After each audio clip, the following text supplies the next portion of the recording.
We would like to invite Mr. Ipe Suruga to provide us with opening remarks. To Mr. Ipe Suruga, the floor is yours.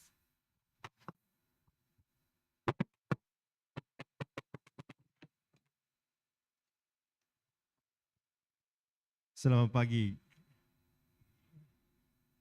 Saya tinggal di sini 3 tahun, tapi tidak bisa berbaca bahasa Indonesia bagus ya, sedikit. My director cannot come today, so on behalf of the ILO, I would like to make a short opening remarks. And I hope you can understand using headset. I hope you have it. Before I start, I think I know most of you, but you may not know me very well. So let me start by introducing myself. I'm 40 years old,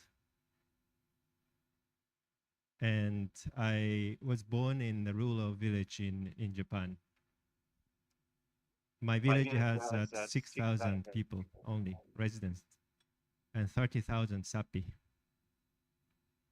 So it's a very small village. It's much smaller than the Jemba or Shidomuryo near Jemba. I visited there some years ago. And the main industry is agriculture over there, and 30 kilometers away from the major city. That's where I'm coming from. My family, my grandfather's generation had 10 brothers and sisters for each. So I had maybe 20 or 30 grandfather's generations, but I don't know most of them. My parents had 3 or 4 brothers and sisters each. And my generation, my brother, I have only one brother, so 2.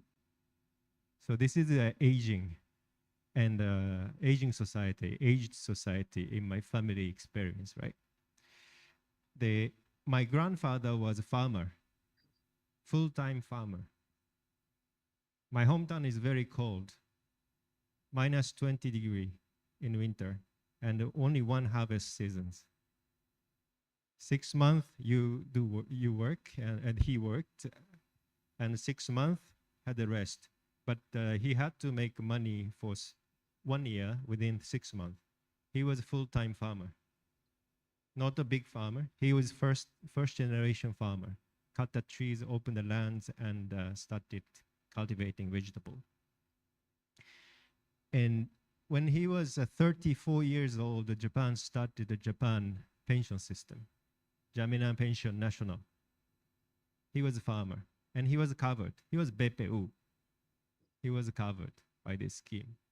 And today he is 98 years old. Next month he will be 99. He's still alive, very energetic.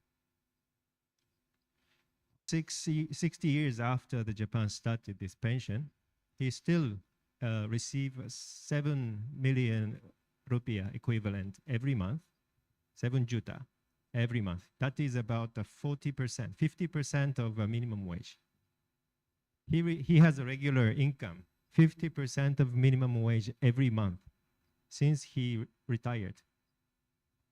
My mother and fathers, okay, so sorry, my grandfather used this 7 juta, 50% of minimum wage to pay long-term, 7 juta, 50% of minimum wage to pay long-term care insurance contribution. He still paid contributions at the age 8. Contribution to health insurance, contribution to long-term care insurance. And he lives in public care facilities. So he doesn't live with family because no family is alive. He is only the one who lives. My fathers and mothers were PU, working in agriculture cooperative. And they are about around 75 years old, and they worked for 30 years and retired.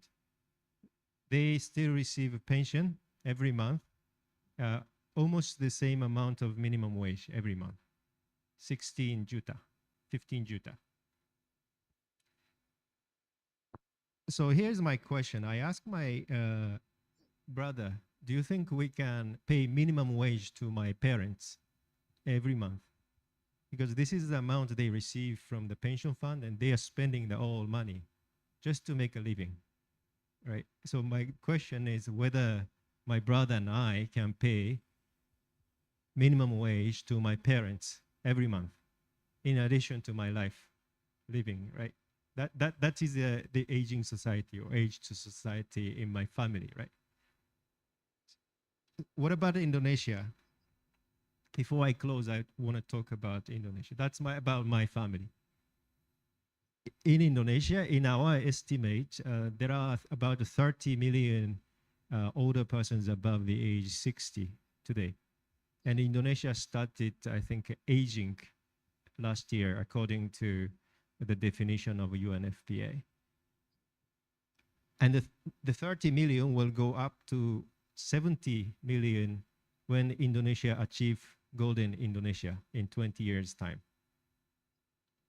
So Indonesia will be rapidly aging. And then the number of children already started declining. That's a demography. We will hear from Padewa today.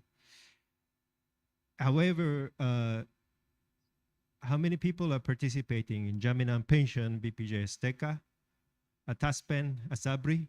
About 20 million people are participating in these pension schemes today, out of 150 million working age populations.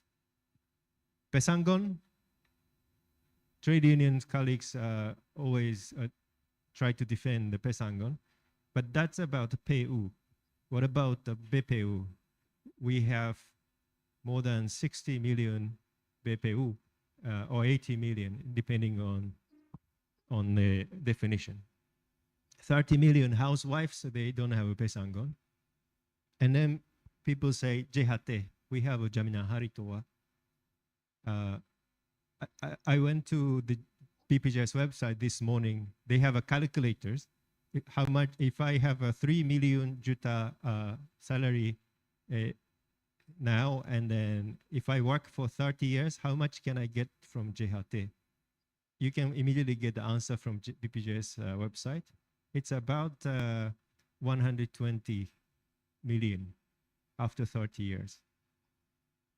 But 120 million, if you spend 3 million rupiah every month, that will run out within 3 or 4 years, the JHT amount.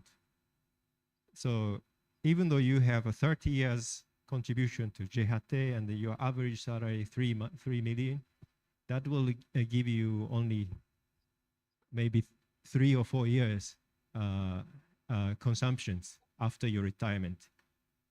If you're optimistic, you may earn a lot from investment, yeah, but this is the reality. So the question here is that, this is the closing remarks, my speech.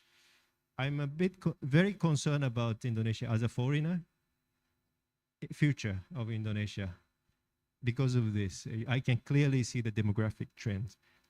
Life is very hard. Many trade union friends always tell us life is hard today.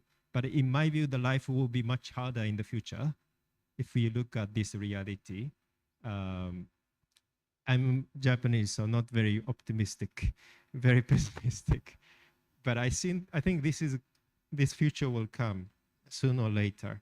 So the question here today will be, can we discuss the good policy when we think about 30 years, 40 years later? I think that is a main question I want to pose. And I have only 1 minute to close. I have a timekeeper there. So I would like to close my speech here on time. But here's my message. I think it is time for Indonesia really to start discussing the long-term policies to secure the next generation's lives today. I would like to close my speech, and thank you very much for listening. And I look forward to have a meeting. Thank you.